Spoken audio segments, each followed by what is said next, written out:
Olá, sucateiros! Essa é a live 20 das 31 que vamos realizar aqui no mês de janeiro. Me chamo Mel, que faço parte da equipe Sucatinha. E hoje vamos para as perguntas e respostas dos nossos amigos seguidores, né?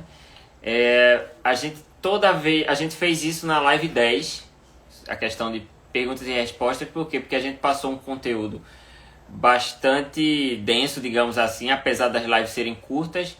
A gente fez um conteúdo denso nas primeiras lives. E essas lives de novo, mais 9 lives tiveram, né? Com o conteúdo também um pouco denso. Então ficaram várias perguntas assim, perdidas. E de alguns criadores, de alguns seguidores nossos, querendo inteirar um pouco mais sobre tudo aquilo que a gente falou, né? E a oportunidade de a gente conversar um pouco mais a fundo sobre alguns detalhes que passaram despercebidos nas lives passadas é esse momento, né?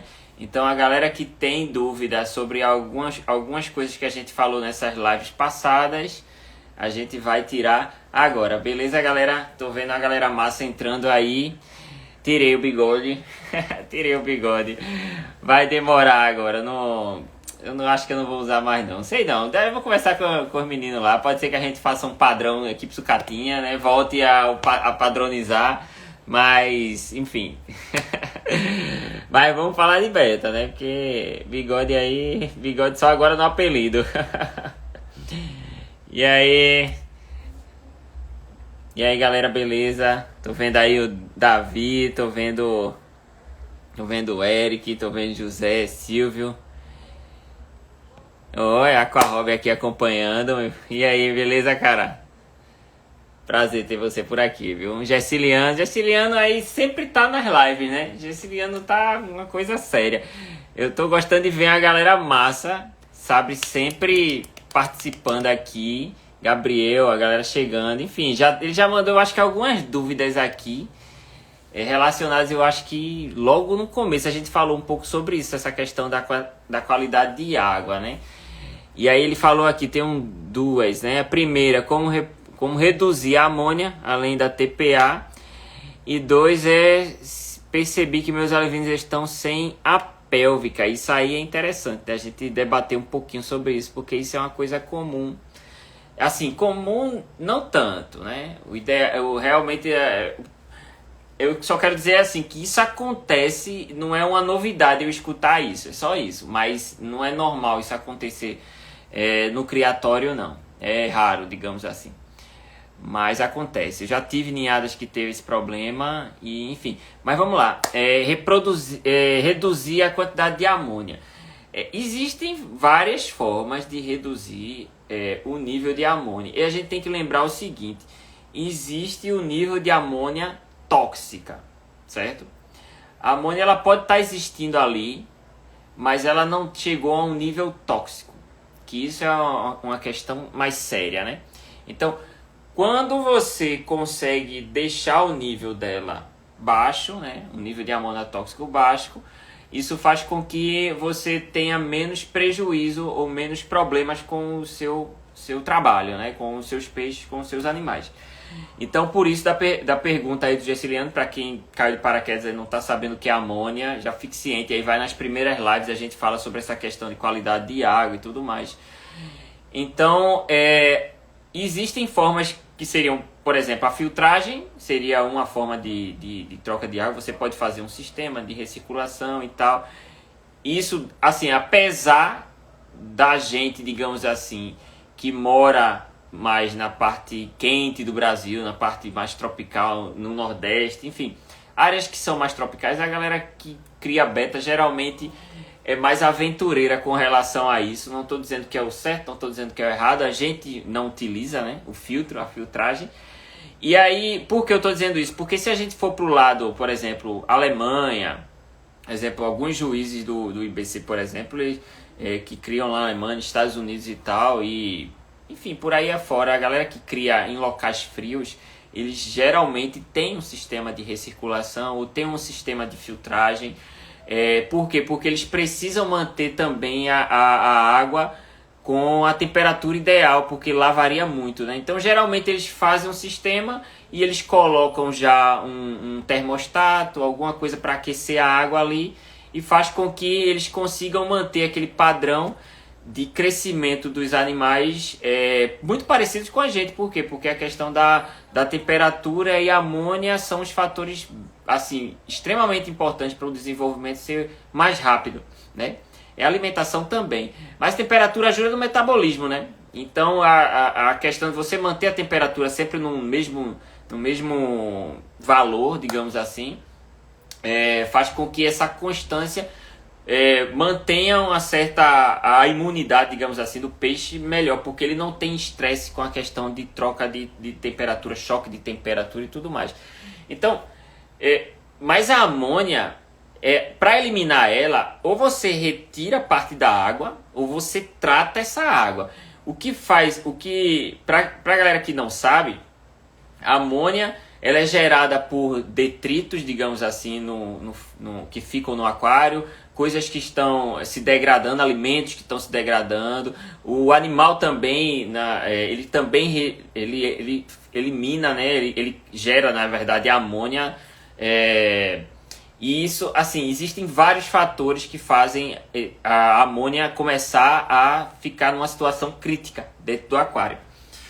Então, a importância de eliminar ela, como a gente faz, a TPA é mais prático, digamos assim, não prático entre aspas, porque isso gera um transtorno se você tiver um volume muito grande e não tem um sistema de recirculação. Mas se você tem um sistema de recirculação, você tem uma filtragem e tal, isso minimiza esse trabalho que você tem de fazer TPAs, né? Fazer várias TPAs, isso aí. Quanto mais automatizado o sistema, melhor. Até a gente postou recentemente um sistema que a gente está fazendo lá de recirculação para a parte dos alevinos. Por quê? Porque justamente a gente precisa ter um sistema mais automatizado para as coisas, porque realmente a gente vai aumentando o volume e a gente precisa minimizar o trabalho manual, digamos assim. Então, não é ruim a questão de vocês pensarem nisso também, de um sistema de recirculação, porque isso ajuda também, né, esse seu trabalho. Mas aí, veja só, como é que funciona a questão da amônia? A amônia, ela é gerada, né, através de, como eu falei para você, detritos, sujeira, enfim, essas coisas. E de repente você você precisa de ter bactérias anaeróbias que fazem com que a amônia seja transformada em nitrito e depois em nitrato, né? Se você não tiver como no filtro, digamos assim, esse processo, você não vai conseguir fazer o ciclo completo da coisa, né? Você precisa disso, você precisa de plantas também para justamente ela se alimentar daquele nitrato que foi produzido, né? Então, você não só precisa eliminar a amônia, você precisa eliminar também o nitrito, né? O nitrito também é tóxico.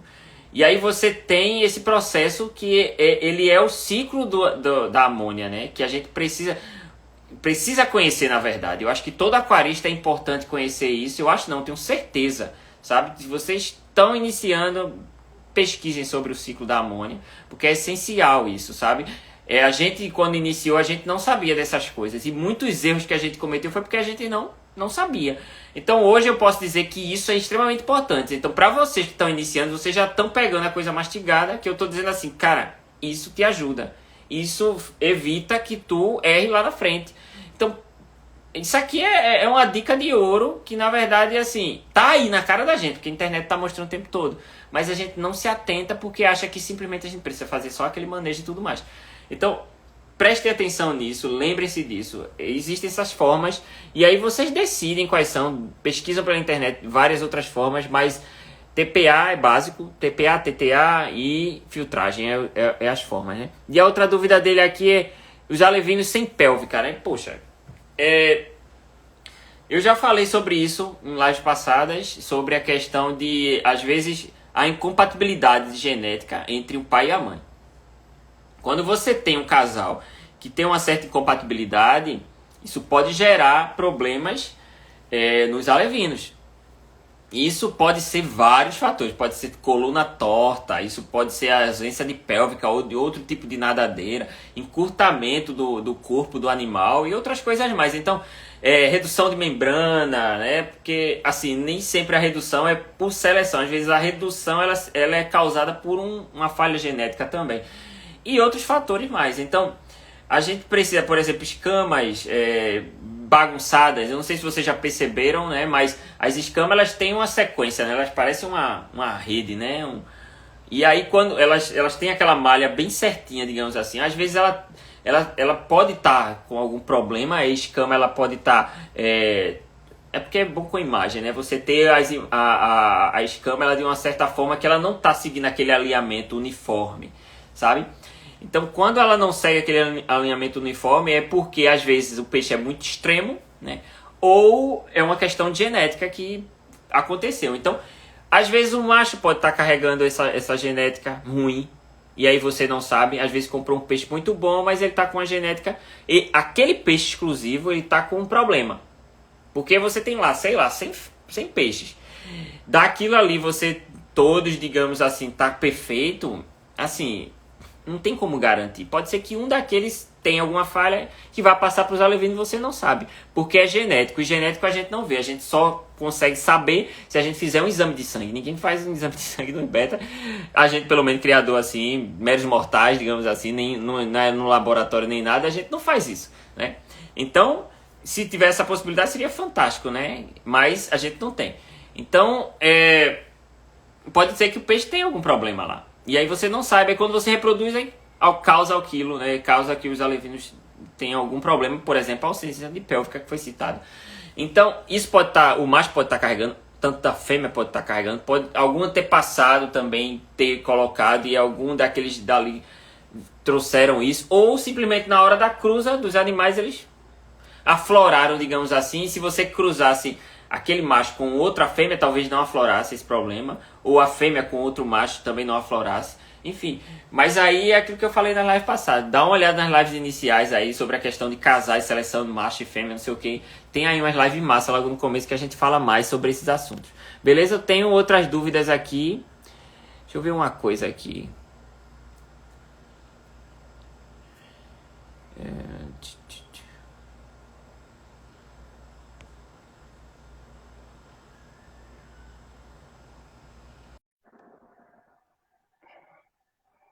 Vamos lá, deixa eu ver aqui. Eu estava testando uma coisinha aqui, mas vamos lá. Deixa eu ver quem mais entrou, se tem mais dúvida. A galera tem mais dúvida.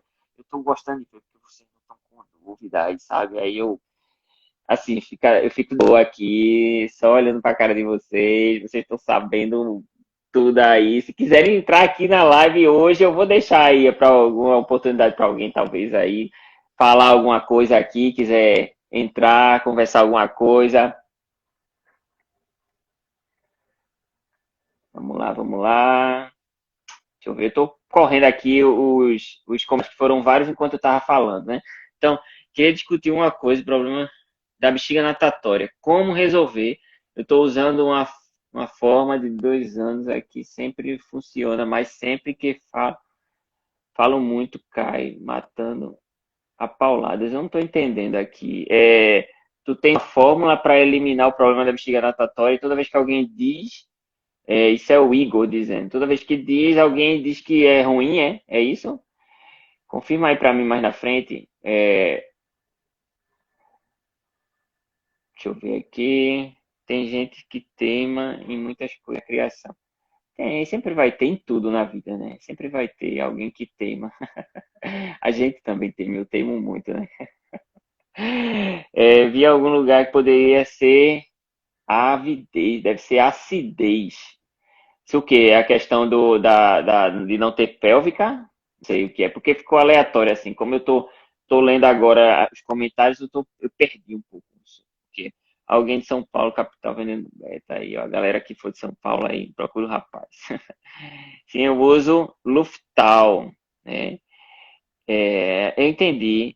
Não, não, não, eu não digo que é ruim, viu, Igor? A questão do uso Luftal, não. Mas não é o problema. O Luftal, ele é um problema estomacal, certo? Então, quando você utiliza algum produto, por exemplo, caverme, estômago e outras coisas mais assim do animal, se você usar na quantidade correta, né, você pode ajudar nisso também. Mas a questão é o seguinte: problema de bexiga natatória não tem exatamente a ver com o problema de estômago. É uma outra coisa, certo? Pode ser que no seu caso, em algumas coisas que você utilizou, ele está relacionado ao estômago. Mas não quer dizer que toda vez que tiver problema de bexiga natatória tem a ver com o estômago, certo? Para as pessoas que não sabem, a bexiga natatória é um órgão onde o peixe ele utiliza para poder flutuar ou descer na água, né? Enfim. Então ele tá lá, quando ele infla a bexiga, através das trocas gasosas ali, ele consegue inflar e faz com que o peixe suba para a superfície, né, da água. E também quando ele contrai, digamos assim, né, com essas trocas gasosas, ele faz com que o peixe desça. Então, ele é o órgão principal, digamos assim, para o peixe se manter na. Eu vou contar até uma curiosidade para vocês aí. Para o peixe se manter naquele nível, digamos assim, o peixe nada assim, tá certinho. Se ele por acaso tem um problema de bexiga natatória, ou ele vai nadar assim, ou ele vai nadar assim. Às vezes o peixe, por exemplo, ele come uma comida que ela não tem uma fácil digestibilidade. Por exemplo, uma coisa que a gente está citando muito na ração que a gente está utilizando da poitária, que é própria para beta. Né?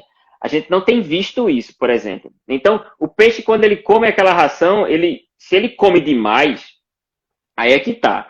Se um peixe come um alimento demais e ele não tem uma boa digestibilidade, o que é que acontece? Ele começa a afetar nesse processo de trocas gasosas que acontece ali na bexiga natatória. Então faz com que o peixe, ele não consiga conseguir inflar para manter o nível, digamos assim, que ele está lá, a posição que ele quer ficar, o peixe. Ou se é para baixo, para cima, ele não consegue. Então ele perde esse controle. Então gera problema na bexiga natatória. Então, nem sempre isso está associado, viu? É só isso aí. Se o Lufital, no caso, se você utiliza, ele tá ajudando na questão da digestibilidade do peixe, está ajudando na questão do estômago. Alguma coisa de comida que você está usando talvez esteja gerando isso, e se trocar ela, isso até mude. Não precisa mais desse produto. Então, só para vocês um adendo disso aí, porque. E a curiosidade que eu ia falar é o seguinte: não sei se vocês já perceberam, mas peixes que têm nadadeiras mais longas, peixes mais pesados, digamos assim, eles têm uma bexiga natatória, às vezes, um pouco mais acentuada. Né? Dê uma observada assim nos seus placates. Quem tem placate longo, dê uma observada assim. Alguns peixes, eles começam a encorpar, digamos assim, mais a lateral do corpo, justamente nesse local onde é a bexiga natatória. Que ela se encontra, deixa eu ver aqui num peixezinho aqui. A bexiga natatória se encontra aqui, ó, nessa área aqui, ó. Certo? Então, essa área daqui, ela pode inflar mais, e ela pode, assim, pelo fato de ter uma nadadeira mais pesada.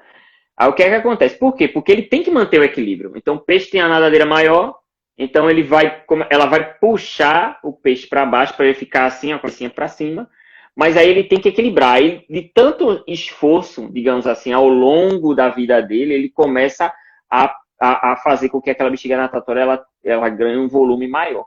E às vezes isso é um dos fatores que alguns peixes perdem pontos até numa competição. Então, eles ficam um pouco defeituosos de corpo por causa disso.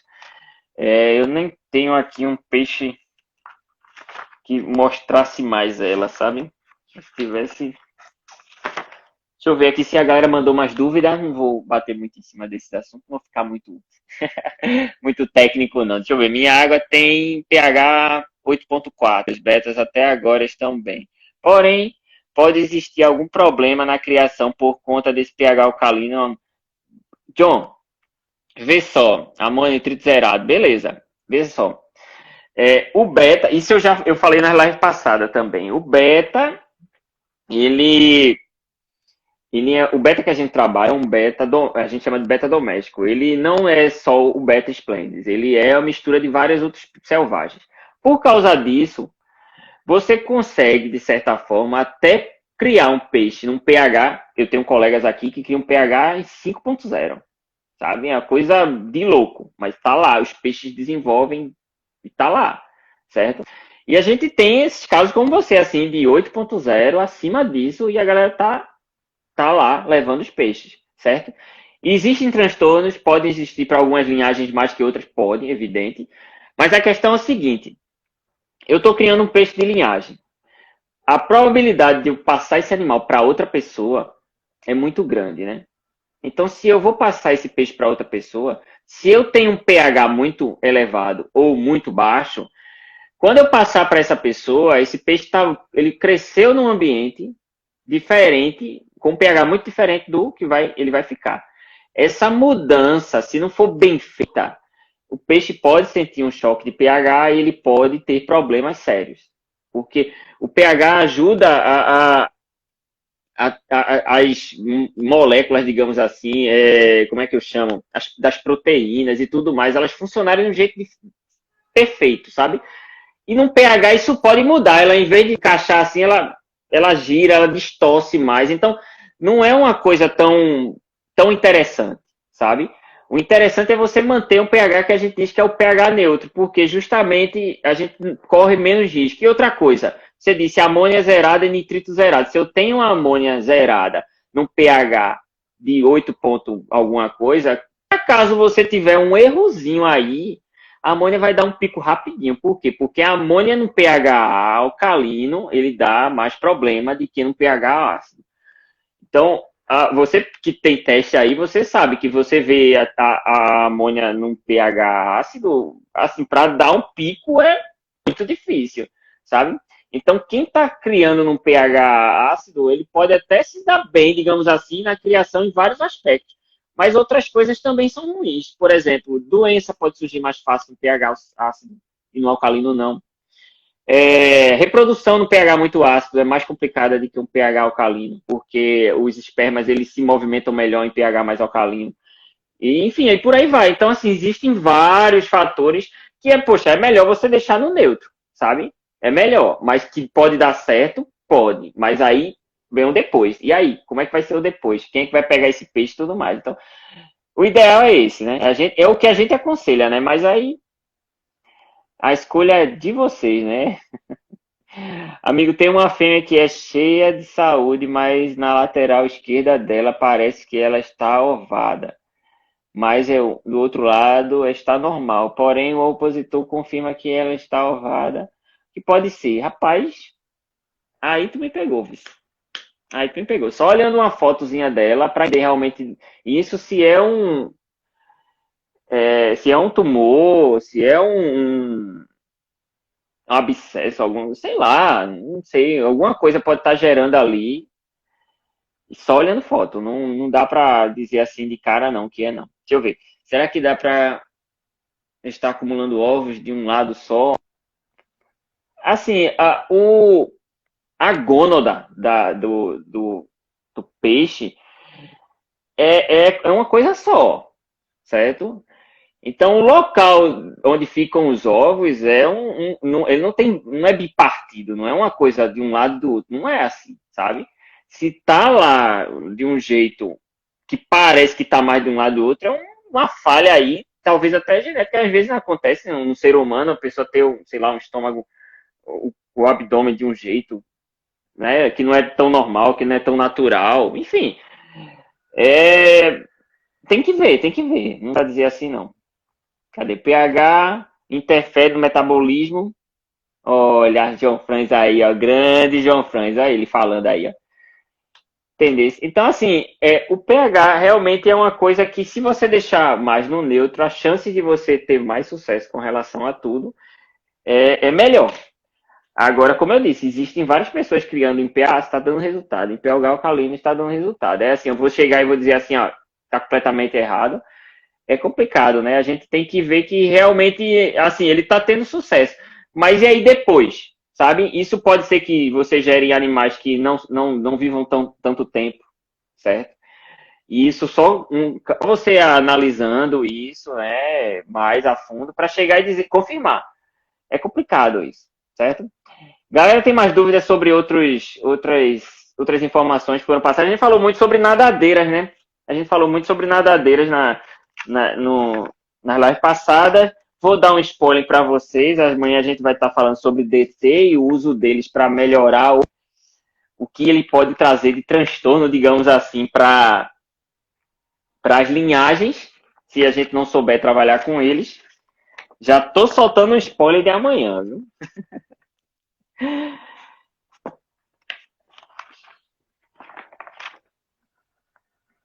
A galera tá sabendo das coisas. Isso é bom demais, né? Olha, galera, a gente tá criando um grupo no Telegram para ajudar e complementar algumas coisas que a gente tá falando aqui na live. Porque algumas coisas elas estão ficando um pouco... a galera tá ficando com dúvida. Eu acho que a galera aqui tá de boa, né? Mas aí depois a galera vai assistir no... Depois... É impressionante, viu? Tem live da gente aí que dá umas 700 pessoas aí assistindo. Não tem o quê? 2 dias, mais ou menos. Não tem. Tem umas 700 pessoas, mais do que isso, né? E tá crescendo, né? Então, na live, a gente vê que tem um número pequeno. A gente vê que depois a turma vai lá assistir e conferir algumas coisas que a gente tá dizendo. Isso é massa, sabe? Mas a troca aqui é diferente, né? Vocês têm a oportunidade de perguntar aqui uma dúvida que vocês têm na hora, né? E lá eles vão ficar na dúvida. E às vezes eles mandam mensagem no privado e às vezes a gente não consegue responder porque não corre é outra coisa, né? Mas aqui é outra oportunidade. Então a gente está criando um grupo que é a Turma da Lagoa, né? O Instagram não, o Telegram da gente e a gente vai complementar. Eu vou passar aqui o link para vocês entrarem. Né? A gente vai deixar no link na BIOS. Vai passar aqui num arrasta para cima aí, em algum story para vocês entrarem lá. Começou agora ele, eu montei ele hoje, certo? E pela essa necessidade que eu estou começando a perceber, certo? Que a turma está com vontade de saber um pouco mais. É um grupo fechado, vocês não vão ficar podendo bater papo. Mas a gente vai pegar, por exemplo, nessa live, se tiver alguma coisa que precisa complementar, se alguma coisa que vocês precisam opinar por, sei lá, algum tema específico, não sei o que, sei lá. O Telegram é diferente do Instagram, né? Ele tem uma interatividade muito maior. Com relação ao público mesmo. Então, vocês vão ter acesso a algumas coisas que a gente vai disponibilizar lá, alguns materiais e tudo mais. E vai ter também essa coisa, essa participação, essa intenção, quando a gente for começar a live, ou vai soltar algum conteúdo, vai fazer alguma coisa, a gente vai colocar lá. Porque aí, de certa forma, vai complementar tudo aquilo que a gente está falando por aqui. Beleza? Deixa eu ver aqui, para ensinar a gente a fazer seleção de novos peixes para reprodução. Cara, tem uma live aí, essa questão da reprodução, seleção de peixe para reprodução, melhor, assim, peixes que tem complicação, macho que tem complicação para você reproduzir, fêmeas que tem complicação para reproduzir. Vocês podem conferir, essas primeiras lives aí estão lá, ainda estão, né? Até que a gente não tenha nenhum problema ou coisa parecida, por enquanto tá tudo por lá. A barriga dos Red Dragons tem que ser vermelha, sem armadura. A barriga. Rapaz, olha, não tem que aparecer assim, uma falha, digamos assim, né? Se for uma falha de ausência de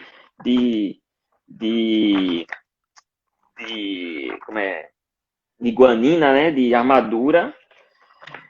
É porque assim, os Dragons, ele tem... É porque aqui eu não estou com uma foto de um Red Dragon. Deixa eu ver aqui. Mas eu tenho aqui um Dragon Fantasia, não sei se vai dar para perceber bem. Por exemplo, esse Dragon Fantasia aqui, é porque ele é um pouquinho maior aqui. É escuro, ó, tá vendo? É preto, certo? Então, se eu tenho um Dragon Fantasia, que também tem armadura, né? Vamos dizer que isso aqui fosse todo branco, e você tem aqui embaixo, em vez desse preto vermelho, eu não vejo problema nenhum.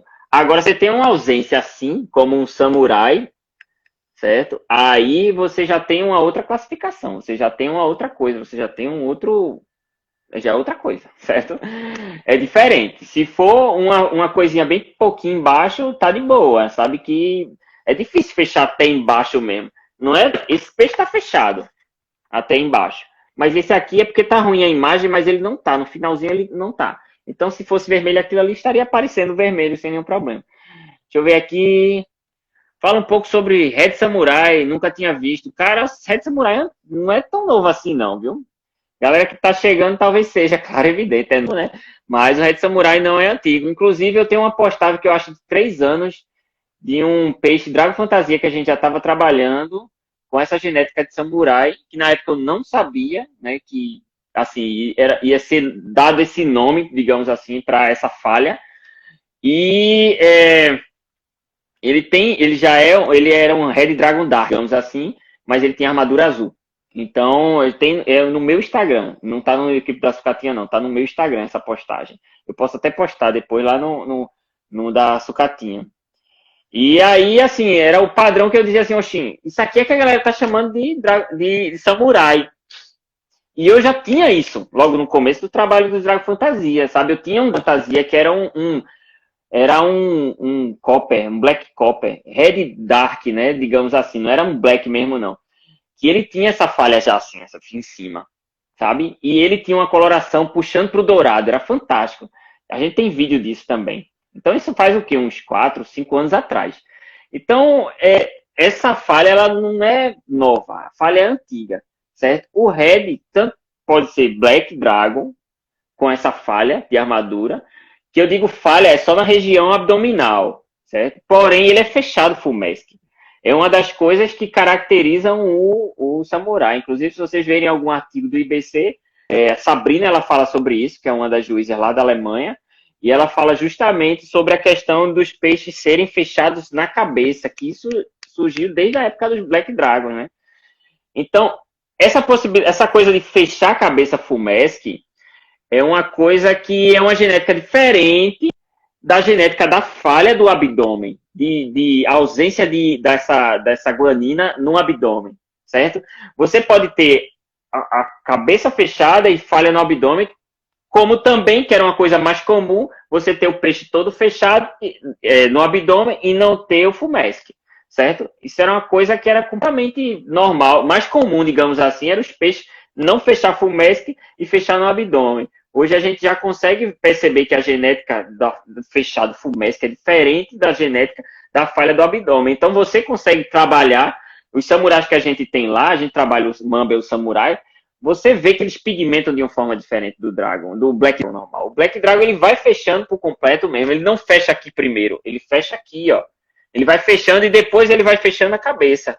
E os samurais que a gente tem lá, eles já vêm aqui, ó, fechando em cima. Ele já fecha na região em cima. E eles vão fechando ali por cima e embaixo ó, ainda fica aquela ausência. Aí eles vão descendo a armadura fechando. Existe um detalhe na gente ali um pouco diferente, sabe? E o que faz as coisas serem diferentes é justamente os detalhes, né? Então, o Red pode ser Red também, certo? Não é assim, pode ser pouco postado, mas é porque se difundiu mais o Black, só por isso. Qual a diferença do crescimento dos peixes em tanques de alvenaria e nos que não são de alvenaria? Cara, se você tiver uma boa qualidade de água, tanto faz. Tanto faz. Completamente, tanto faz. Aí, se você pegar, por exemplo, já dei o exemplo desse do tio Super Gold lá, o velho que fez os Golds. Se você pegar a filmagem dele, não tem tanto de alvenaria. Ele pode até ter, assim, tal, em alguma região, porque também não filmam tudo, não mostram tudo. Mas se você vê o criatório dele, você vê um monte de áreas assim, onde tem um monte de peixe crescendo em aquário lá, e o desenvolvimento de boa, sabe? Se você tem água de qualidade, se você tem alimento de qualidade, se você mantém a temperatura estável, cara, assim, o crescimento vai ser de boa, sem nenhum problema, certo? Deixa eu ver aqui mais pergunta, amigo, em relação ao ambiente dos alevinos, é bom fazer teste de amônia de quanto em quanto tempo? Boa pergunta, viu? Boa pergunta, Oliveira. Não que as outras perguntas também não sejam boas, mas é porque algumas eu fico um pouco mais intrigado. Mas assim, essa questão de teste de amônia depende da sua água, certo? Então você faz um teste de amônia agora que colocou água nova. Daqui a 2 dias você faz de novo, digamos assim, para ver o nível. Se você tiver uma água onde ela já mudou, isso aí, ela já alterou alguma coisa de amônia, já ficou, já deu um pico lá, já deu uma amônia tóxica, então, ó, já vai ter que trocar, ou um dia sim, um dia não, por aí vai. Se você tem uma água onde o pH, quando você mediu a amônia agora, quando é nova, depois daqui a 2 dias você mediu e não deu nada, tá de boa. Daqui a 3 dias mediu, tá de boa, sabe? Tem casos que você troca todas, assim, uma vez por semana e tá legal. E assim, se você tem um aquário que é pequenininho, o pico de amônia vai dar mais rápido. Se você tem um aquário que é maior, o pico de amônia vai demorar, né, a dar. Por quê? Porque a quantidade de água é maior, ela não se estraga tão rapidamente. Aquilo que a gente já falou também nas lives passadas, essa questão, eu falei aqui sobre a questão de você botar alimento e aquele alimento sobrar e começar a se estragar dentro da água. Se você está dando alimentos na quantidade certa, não vai ter sobras, né, praticamente, vai ter só dejetos do animal depois, né, de consumir. E se isso já foi falado na live aí, por exemplo, Franz estava aqui, não sei se ainda está, mas Franz é um zootecnista fantástico, né? Ele participou da primeira live da gente no YouTube, com entrevista, né, foi o dele, e ele justamente fala sobre isso, e eu pontuo sobre, por exemplo, a ração de um cachorro. Quando você tem um cachorro, quem tem cachorro aí vai confirmar comigo. Quando você dá uma ração de qualidade para o cachorro, ele defeca menos, certo? Por quê? Aqui a minha cachorra está de prova. Eu usava uma ração aqui que era ruim porque ela defecava mais e fedia muito, sabe? Quando eu troquei a ração e coloquei uma ração premium, o que aconteceu? Ela defeca uma vez no dia e não fede como a outra fedia. É um cheiro que, assim, às vezes nem incomoda, na verdade. Assim, a gente tá próximo do ambiente onde ela defecou. Ela tem um piniquinho dela, só vai lá, ela só faz lá, né?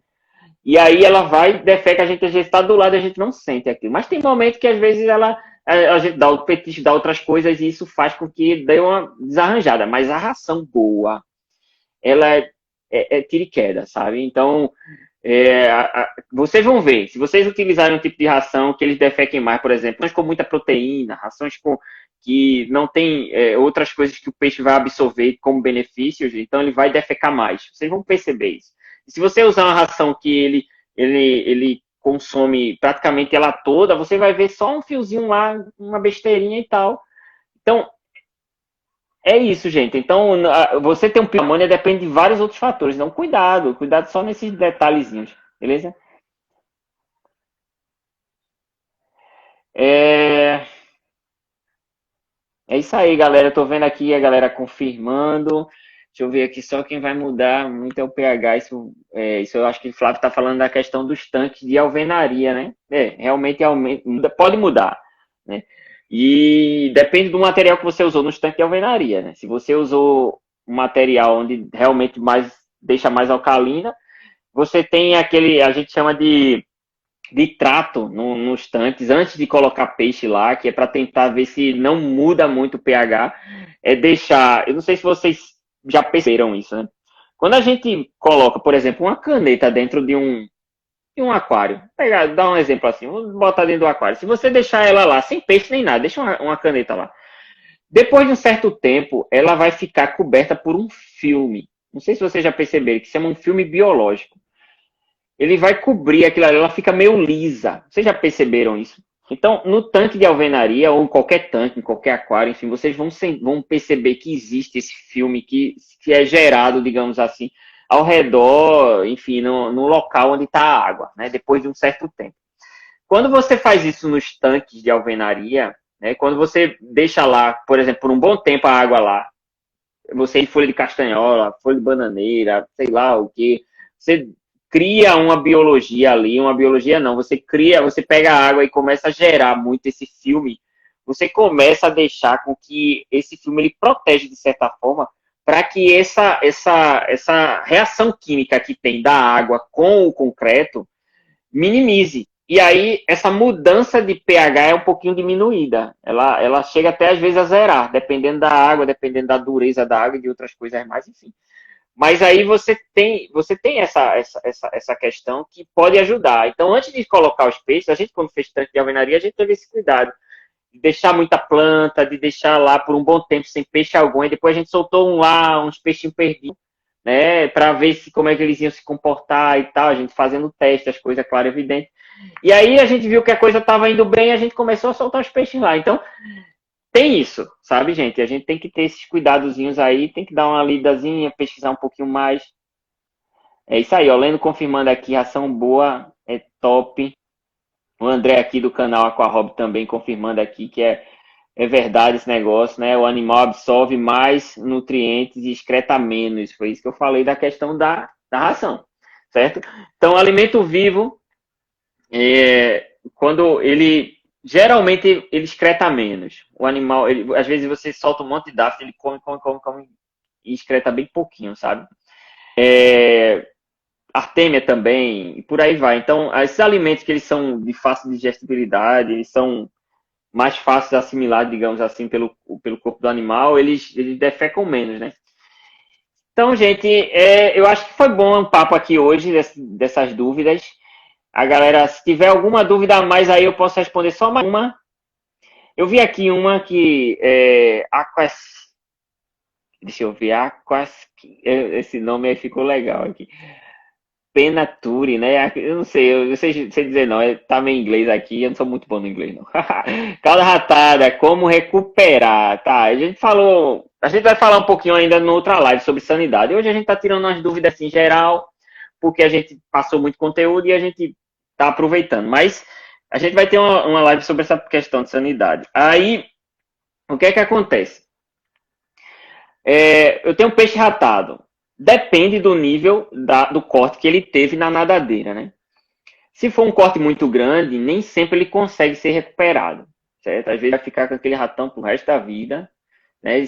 Porque existe o corte onde ele consegue, às vezes, em um dia, 2 dias, já fechar, sabe? E existe aquele outro que ele perdeu raio, ele perdeu algumas estruturas e tal, e isso não é legal. A questão da recuperação, se for a questão de fechar a nadadeira novamente, é uma coisa. Se for a questão de, como é que se diz, ele crescer novamente, né? Aliás, ele pegou algum fungo, ou ele teve algum problema por causa daquele corte, aí é outra coisa, certo? Se você, a folha de castanhola, eu digo a vocês que ela é um dos, eu acho que ela é quase única, eu digo assim, sabe? Porque para os peixes, os taninos são fantásticos, eles realmente reagem com problemas que o peixe pode ter, problemas externos, né? Problemas como íctio, como veludo, como isso, claro, né? Dosagens diferentes fazem diferença, né? Concentrações maiores fazem diferença em cada situação. E a nadadeira não é diferente. Algumas pessoas gostam de dizer que a de bananeira é boa para o peixe recuperar nadadeiras, mas a castanhola ela faz o da bananeira e ainda faz um pouco mais. Eu já expliquei isso aqui em outras lives. Então, se você tem acesso só de bananeira, coloca de bananeira, né? O problema da de bananeira é que ela demora um pouco mais a soltar os taninos. Não sei se você já perceberá que a castanhola não. Em um dia, 2 dias, você já vê ela marronzada, a água. E a de bananeira, ela demora um pouco mais a ficar. Então, ela demora a soltar aqueles taninos. Então, se você tratar a água antes, soltar uma parte daquela água tratada não, que teve essa infusão, né, digamos assim, da folha, e você solta onde está o peixe, aí o acesso, digamos assim, a esses taninos, acesso não, esse processo já vai já tá meio caminho andado. Mas quando você bota uma folha onde o peixe está, aquilo ali vai começar a soltar, vai demorar, assim. Geralmente, no caso da folha de castanhola, para começar a fazer efeito é 5 dias se você fizer isso, sabe? E a gente vê aquele marrom, vê aquela coisa, mas não está o efeito ainda gerando. Ele só vai começar a gerar depois de um certo tempo. Isso varia também o tipo da castanhola, que tem aquela vermelha, tem a mais amarelada, enfim, tem vários tipos da Terminalia catapa, né, assim, de folha, né, tem vários tipos, não, tem poucas, tem essas diferenças também. Já tem uns artigos aí, por exemplo, que eu já li sobre a questão de você usar a vermelha, ela tem mais resultado do que a outra, né, a mais esverdeada, a mais amarelada, enfim, eles pegaram 2 tipos lá e fizeram esses testes. Então tem isso também, né? Ração top do mercado. Gente, eu tô usando, a gente tá usando a da Poitara, a gente tá gostando muito dela. A específica para beta, certo? A gente tem as outras de espirulina e outras que vieram, que a gente tá utilizando, assim, como teste e tal, mas elas não têm o tamanho, digamos assim, ideal para a boca do peixe. E elas são um pouquinho mais, por exemplo, a espirulina ela é um pouquinho mais durazinha do que essa que a gente falou que é própria para o beta, né? E ela está sendo ótima. Ela está sendo ótima. Existem várias outras aí, da Tropical, série, enfim, outras reações que também são muito boas. É bom a gente variar. É bom a gente variar. Isso aí é fato, sabe? Mas assim, se você quer escolher uma só para usar só aquela e variar com um alimento vivo, a gente aconselha muito a da Poitara, porque realmente a gente usado, todo dia a gente tem usado. Isso, a gente ficou com muito medo até de ter um contato com um fornecedor e a gente não gostar e ter que falar dele positivamente sem ser, mas a gente usou realmente, a gente tem usado e tem tido resultados fantásticos. Então não tenho o que dizer com relação a se é ruim, não. Pelo contrário, a gente tem tido resultados muito bons com ela, tá? Ortegan tá aqui. E aí, Ortiga? Tá por aqui, né? Beleza? Deixa eu ver aqui. O pH pode influenciar na tonalidade dos peixes. Cara, o que pode acontecer é o seguinte. Um peixe onde ele se sente num ambiente propício, ele se sente, digamos assim, ele se sente em casa, sabe? Se ele se sentir em casa, vamos dizer assim, no ambiente natural, se ele sentir isso, ele pode soltar mais a cor dele. É só isso, certo? Então, água e pH e assim, tudo que influenciar nessa coisa do peixe se sentir mais à vontade, né, digamos assim, vou usar esse termo, do peixe se sentir bem ambientado, sabe? Pode ajudar na questão da coloração. E assim, esse ajudar na coloração em peixes mármore é meio complicado, porque tanto esse ajudar na coloração pode ser ele perder cor, como também ganhar cor, certo? Mas no caso das linhas sólidas, das linhas mais que a gente conhece, a gente vai perceber que tem uma questão do peixe se sentir com as cores, ele vai mostrar as cores mais vibrantes, né? Se ele é iridescente, você vai ver que ele brilha mais, acende um pouco mais, sabe? Tem essa diferença, assim, se ele tiver numa água melhor do que uma água com pior qualidade, né? Então, por isso a questão do pH tem que estar realmente mais neutro, tem que ter, enfim, ela um pouco mais escura às vezes ajuda nisso também, ele se sente mais ambientado, plantas e tudo mais. Então, essas coisas ajudam, sim, podem ajudar, como a alimentação também pode ajudar, né? Beleza, gente. Tô vendo aqui que já deu para sanar um monte de dúvida da galera que tá aqui. Foi muito bom estar aqui com vocês mais uma vez. Vou deixar o link para vocês entrarem no grupo lá. Eu ainda não sei mexer muito no Telegram, mas a gente vai começar a ter algumas participações lá, vai ter alguns conteúdos lá e tudo mais que vai ser exclusivo para quem estiver lá. Então, sejam da turma da Lagoa, né? Quem aí já entrou na Lagoa para pegar a beta, vai entrar na Lagoa agora da Sucatinha. Beleza, galera? Tamo junto aí e até a próxima live. Tchau, tchau.